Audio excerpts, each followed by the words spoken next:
In this video, we will go through a second example where it becomes necessary to write the equation of a line in order to solve and answer questions dealing with a particular application problem situation. So for the second example here, we have U.S. traffic fatalities, and it says nationwide the statistics for traffic fatalities show a decline. In 1999, the United States had 41,717 fatal crashes. And in 2009, the number dropped to 33,808. Let Y represent the number of traffic fatalities, and X represent the number of years since 1999. A very common method that we're doing with this, because notice it says it's number of years since 1999, which means that the first statistic is going to, that's going to be that instance. And so in 1999, that means that X is going to equal 0. And in 2009, X is going to equal 10. But one of the reasons why this method is used a lot in picking one of the data points I have and setting and making that 0 is that I'm more or less forcing a y-intercept here. So I have a y-intercept at 0, 41,717, and I have another point 10, comma 33,808. The fact that I do have a forced y-intercept here means that I can write the equation, a little bit easier when I get to that point.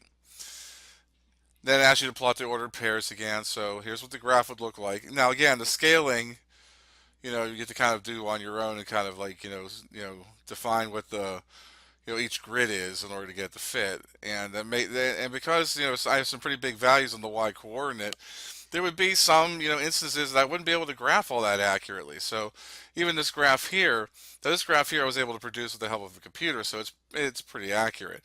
But again, if I'm just drawing a graph to represent something so I have an idea of what to expect, then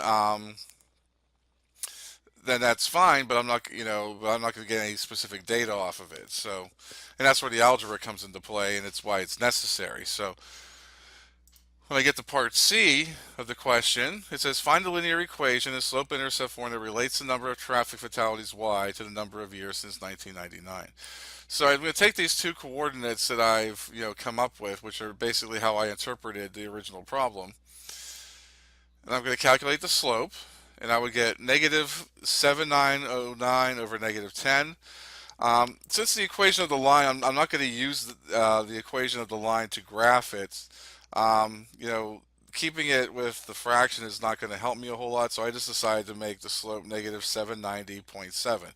And it's good to see that it is a negative value, because we do know that from the information about the fatalities decreasing, and we saw the slope of the graph shows a negative slope, that I should have a negative number here.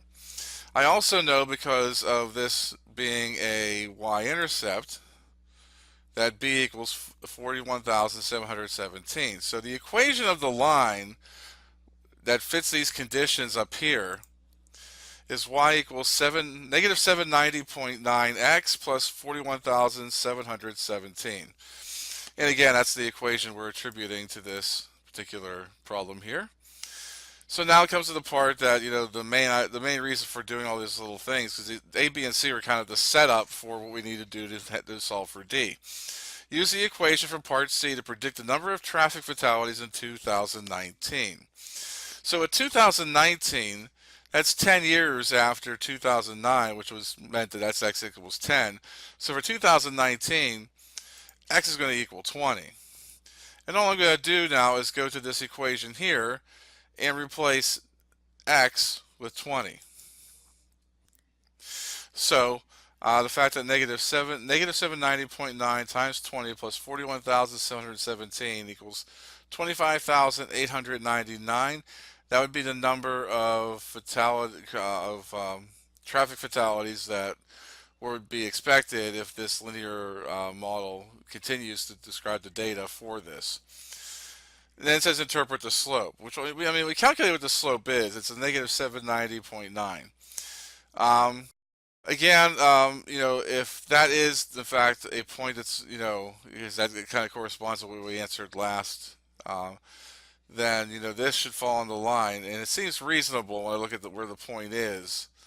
This is 2000. This is 2,500 because I'm going by, or no, take that back. Um, this is 20,000. This is 25,000. This is 30,000. So each one of these grids are 5,000. So that means it's a little bit over 25,000, and that's what 25,899 is. So it seems reasonable based off of the graph. I mean, it doesn't specifically check it, but it seems reasonable.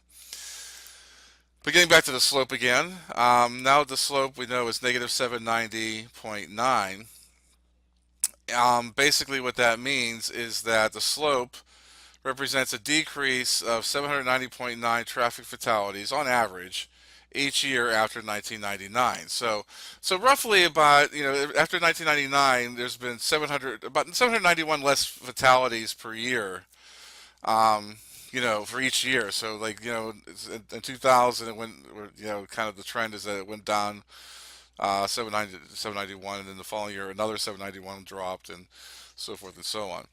But that's how it's interpreted, and that brings me to the end of this question.